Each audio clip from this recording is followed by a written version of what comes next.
नमस्कार सर, माझं नाव भानुदास गुलाबराव शेवाळे। आज आपण संभाजीनगर येथील वाळूज एमआयडीसीमध्ये आलेलो आहोत। सुजन पालकर सरांना आपण 10 दिवस अगोदर मुळव्यासाठी या आजारासाठी आपण औषध दिलं होतं, पिटोन आणि पंचचूर्ण। तर त्यांना विचारूया की ती औषध घेतल्यापासून त्यांना अगोदर काय त्रास होता।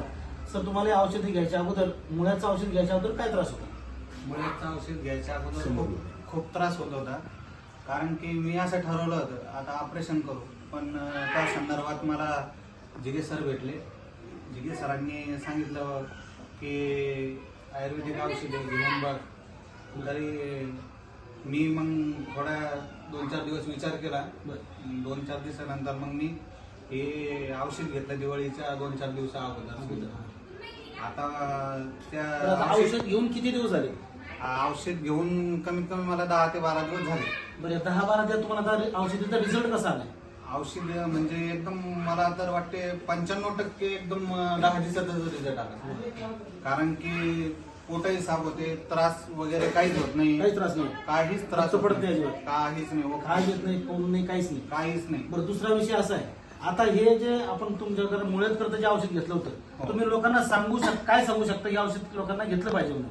नाही लोक, कारण की हे ऑपरेशन केल्यापेक्षा चांगलं औषध आहे।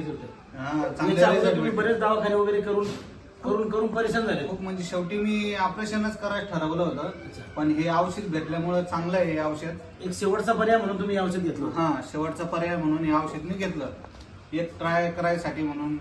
जाऊ दे, हे औषध घेऊन टाकू आपण। बघा सर, समर्थ सक्सेस लाईफ या कंपनीचं पिटोन औषध आणि पंचासम चूर्ण हे औषध आपण सरांना 10 दिवसाकरता दिलं होतं मुळ्यासाठी। आज 95% रिझल्ट त्यांना आलाय। कसलाही त्रास नाही, कसलीही खाज नाही, आणि विशेष म्हणजे जे रक्त पडत होतं आज ते रक्त पडत नाही। असे समाधानी आहेत, संतुष्ट आहेत, आणि लोकांना सुद्धा सांगतात की सर तुम्ही हे औषध समाजामध्ये मानवाला ज्या मुळ्यात असेल त्यांना ते प्रोव्हाइड करा, बिनधास्त 100% द्या, असं आज सरांचं मत आहे।